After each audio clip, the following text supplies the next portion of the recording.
મિત્રો આજે આપણે બધાએ આજે એક એવા પરમ પૂજ્ય સંતની જયંતિમાં ઉપસ્થિત છીએ કે જેમનું માત્ર નામ લેવાથી બાપાની તો ભક્તિ થાય, ભેગી રામ ભગવાનની ભક્તિ થઈ જાય। કારણ કે જ્યારે બાપાનું નામ લઈએ ત્યારે જલિયાણા બાપાની ભક્તિ થાય ને એમના નામમાં જ પ્રભુ શ્રી રામનું પણ નામ છે, એટલે બાપાની ને પ્રભુ શ્રી રામની પણ ભક્તિ ભેગી થઈ જાય ને આપણું જીવન ધન્ય થઈ જાય। એવા જલારામ બાપાની આજ જન્મ જયંતિ છે ત્યારે બાપાના ચરણોમાં આપણે બધાએ ખૂબ હૃદયપૂર્વકના વંદન કરીએ છીએ અને બાપાને પ્રાર્થના કરી કે એમના આશીર્વાદ હંમેશાથી આપણા બધા ઉપર વરસતા રહે એવી આજે બાપાના ચરણોમાં પ્રાર્થના અને વંદન કરીએ છીએ।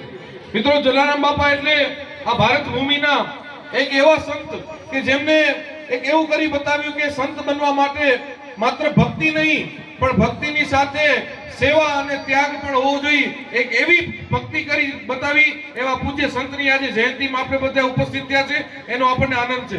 તો જલારામ બાપાના જીવનમાંથી ઘણું બધું આપણે ઉતારવા જેવું છે। તેઓનો જન્મ 14 નવેમ્બર 1799 વીરપુર ખાતે થયો હતો।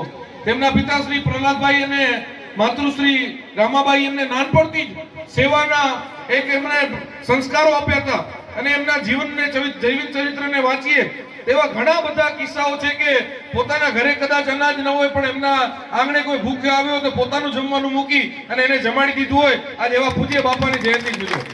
આજે ખાસ કરીને આ જમાનો જ્યારે ટેકનોલોજીનો ખૂબ ભાગતો ખૂબ સ્વાર્થનો જમાનો હોય ત્યારે જો બાપાની જયંતિમાં આપણે ઉપસ્થિત થયા હોય તો બાપાના સિદ્ધાંતોને આપણા જીવનમાં ઉતારીએ ત્યારે જ ખરેખર એમની જયંતિને આપણે સાચા અર્થમાં મનાવી કહેવાશે। બાપાએ પોતાના જીવનમાં ક્યારે જાતિ પાતિ કોમ ધર્મ કાંઈ નથી જોયું। એમના દરવાજામાં પણ એક જ સૂત્ર લખેલું છે કે અન્ન ક્ષેત્ર કદી બંધ નહીં થાય। આજે એ વીરપુર હજી પણ હમણાંથી વાત થઈ કે 1 રૂપિયાનું ક્યારે દાન લેવામાં નથી આવતું પણ ત્યાંથી કોઈ ભૂખ્યો પાછો ન જાય। આજે એવું વીરપુર ખાતે એક સંત શિરોમણી પરમ પૂજ્ય જલારામ બાપાની આજે 226મી જન્મજયંતિની ધામધૂમથી ઉજવણી કરવામાં આવી રહી છે।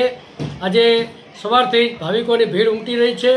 અહીં આજે સવારથી જ ધૂન ભજન સત્સંગ તેમજ અમદાવાદના પ્રખ્યાત કલાકારો તેમજ રાપરના સ્થાનિક કલાકારો દ્વારા એક ભવ્ય દાંડિયા રાસ રાસોત્સવનું પણ આયોજન કરવામાં આવ્યું હતું।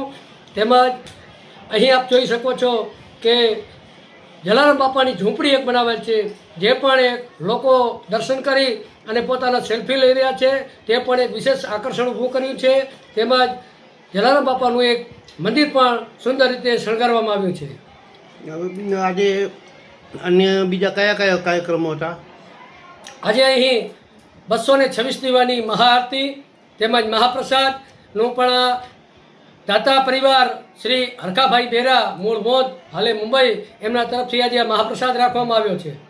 તેમજ રાપરથી આવવા જવા માટે લક્ઝરીની ફ્રી વ્યવસ્થા રાખવામાં આવેલ છે। તેમજ અહીં 20 વર્ષથી અહીં દર ગુરુવારે મહાપ્રસાદ તેમજ મહાઆરતી યોજાય છે અને ભાવિક ભક્તો ગુરુવારે પણ અહીં ઉમટી પડે છે।